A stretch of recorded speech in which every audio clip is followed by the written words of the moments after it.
et vous vivrez. Nzamba kotia molimo na ye na kata problème na yo pote yo longa. Bébé molimo nzambe shuaka te, molimo nzambe peso ke sheki te. Yo pe lokondi meni nzambe yo ko simba touche te. Nzamba kolungisa yo. Ndimaki na kata makamno zo traverser elonga ezali. Bébé soki nzamba zo tiko na bon moy parce que yo oza leader à famille, parce que yo oza molom, oza gagnant na libota na yo, oza gagnant na kata parcours na yo. Bato bandimaka nzambe te bandima nzambe. Il y a encore de l'espoir.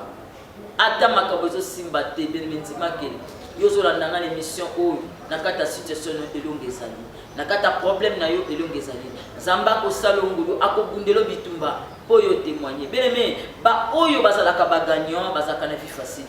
Ba o bazaka ba gagnant bakuta toujours makambo bitumba makasi nzokolo ba vinanga ngaka bitumba lelo makambo boye bébé bako koselo même makambo yebi mutuna makolote parce que monde des ténèbres ezoba. Bako bimiselo dossier moko zo kwa kosamba ngote. Mais na eko yebisa yo atoza na justice, il y a encore de l'espoir.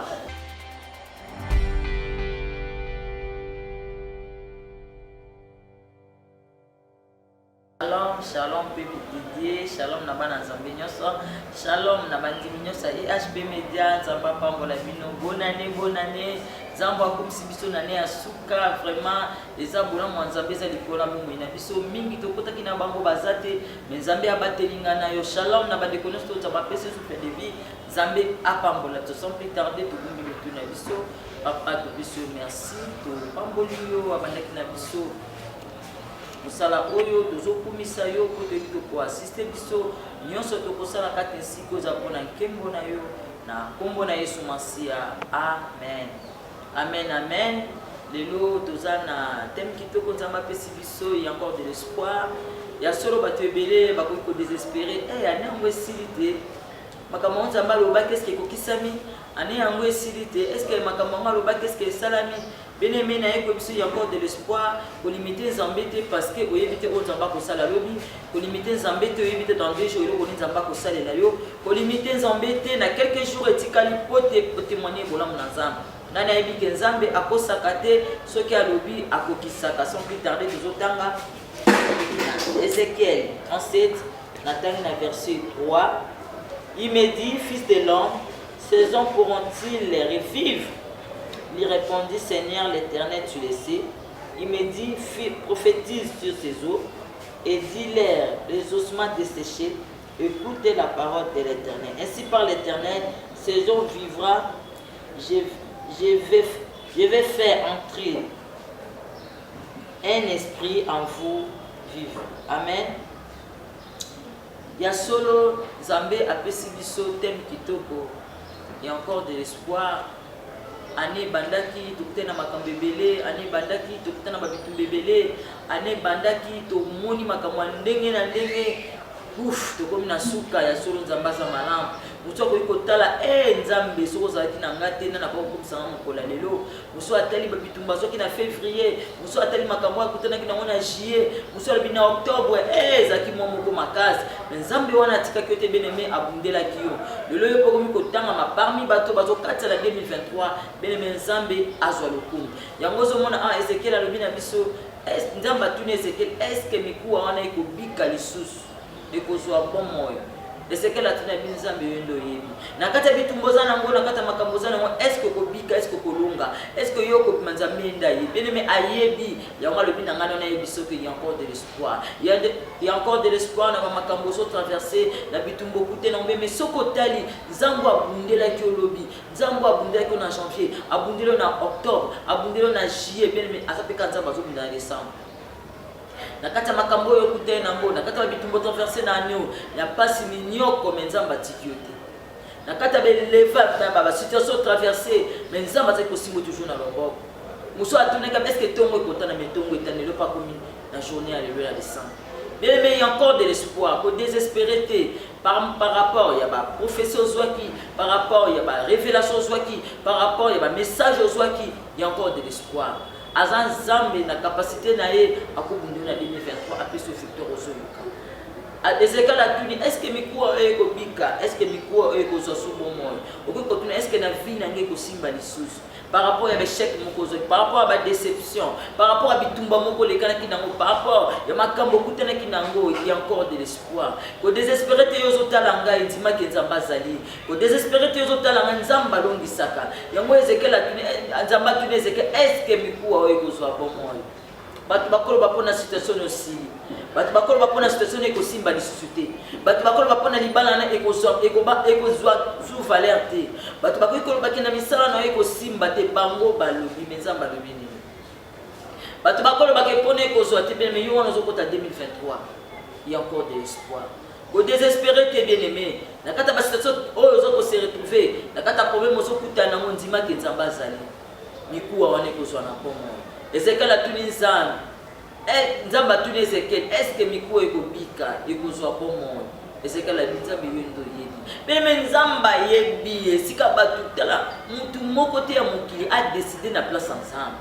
Mutu moko te ya mokili a décidé likola fina yo. Alobaka ekosimba te, alobaka ekozwa te, alobaka bokobalana te, alobaka kobota te ya lobe aza mutu. Yango dernier mois fini ezai pas na Nzambe. Bien mais mutu akopesa makati ezaka ka Nzambe. Na kata ba quelques jours etikali, il y a encore de l'espoir. Ce Dieu-là est capable. Ce Dieu-là est capable ya kufungulelo, ya kopesa yo, ya kovanda ce sika baloba ko vanda te, ya ko restaurer santé na yo, ya ko bundelo yo zotala ngai, et sika malade baloba ki minga ba ele suki menzamba kopesa yo, il y a encore de l'espoir. Ezekiel alobi Nzambe yondo yebi, yango Nzambe yebisa bisakola.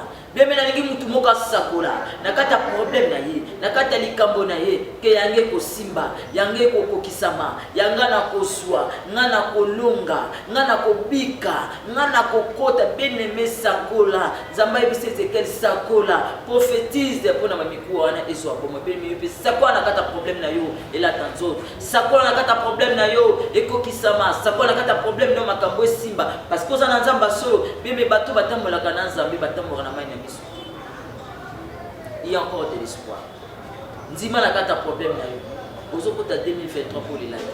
Ozokota mo pour témoigner. Eza année moko Nzamba ko futa banyonga bana na ye. Yango zo mona 2022 ezaki année à retraite. Batobele bazaki na ba retraite, baluki Nzambe, makambo ezalaki makasi, bakoti na ba retraite musoko babi na année au modèle na sambeli na sambela bomote. Bien aimé, au sambeli parce que année 2023 eza année à promesse. Et à récupération. Les années où Nzamba linga futa banyongo na biso.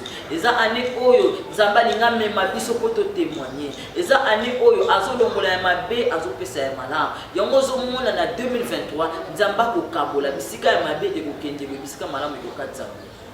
Même ozalaki na kata groupe baninga Nzamba zo ko même na kata famille Nzamba zo kabola mabe bazo kende boye malamu bazo kende.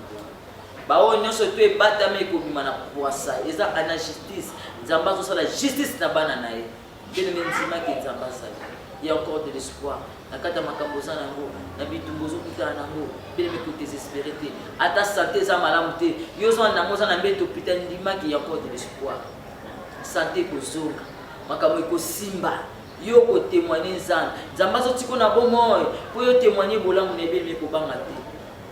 Il y a encore de l'espoir. Yanga tuni awa. Na verset ainsi par les eaux vivra. Ces eaux, voici, je vais faire entrer un esprit et vous vivrez.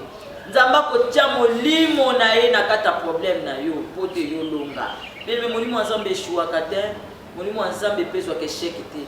Yo pe lo kondimeli Nzambe, yo ko simba touchete. Nzamba ko lungisa yo. Ndimaki na kata makamno so zo traverser elonge sali. Bebe soki Nzamba zo tiko na bomoy parce que yo oza leader à famille, parce que yo oza molo, oza gagnant na libota na yo, oza gagnant na kata parcours na yo. Bato bandimaka Nzambe te bandima Nzambe. Il y a encore de l'espoir. Ata makambo zo simba te bebe nzimaki. Yo zo landanga l'émission o na kata situation elonge sali. Na kata problème na yo elonge sali. Nzamba ko salongulu akobundelo bitumba po yo témoigner. Bien ba oyo bazalaka ba gagnant bazaka na vie facile. Ba o bazaka ba gagnant bakuta toujours makambo bitumba makasi zokolo ba vinanga ngaka bitumba lelo makambo boye bebe bako koselo même makambo yebi mutuna makolote parce que monde de ténèbres ezoba. Bako bimiselo dossier moko zo kwa kosamba ngote. Mais na eko yebisa yo atoza na justice il y a encore de l'espoir. Nzambo asambaka mpona bato akotinda bato balobela yo akotinda bato basamba mpona yo bapreuve ezala vraiment valable mpo yo témoigne nzambe yo ozolanda ngai naye kaka koyebisa oke il y a encore de l'espoir kobanga eloko te na quelque chose etikali nzambe azali akosala ngolu nzambe apambola biso voilà moke nzambe atiaki biso il y a encore de l'espoir mpe me kodésespéré te ata makambo ezosimba te lokola nzambe azotika okota 2023 yebi pourquoi c'est que yo oza molongi akosala makambo ebele kati na bomoi nondimaki nzambe azali akopesa esengo nazondimaki nzambe wana akosala biso ngolu ofandaki na ani mobimba na bamateya na consolation mateya oyo ezoki pa motu to azotala biso awa wayebike na mateya mama dodo nazwaka mwa bapart na ngai nzambe apambola nazondimaki babonane yango soki kotinda ta kodi namela ta koka ekozala malamu nzambe apambola ete mama oyo mateya ne depuis ane ebandaki nayebike nzambe alobeli ngai na nzela mosali na ye mama mela ta koka ekozala malamu yo ozotala ngai nzambe akanisela yo nayebike nzambe oyo asangisa biso na nzela media akosala ebele mpe tokotémoigne nzambe apambola biso tokumbi mitu na biso papa topesi yo merci toza na poso na bavi na biso ndela biso mpo tosimba lipamboli esika ezalaki impossible ekoma possible sala biso ngolu mpo totémoigne yo na kombo na yesu masiya amen nzambe apambola biso bye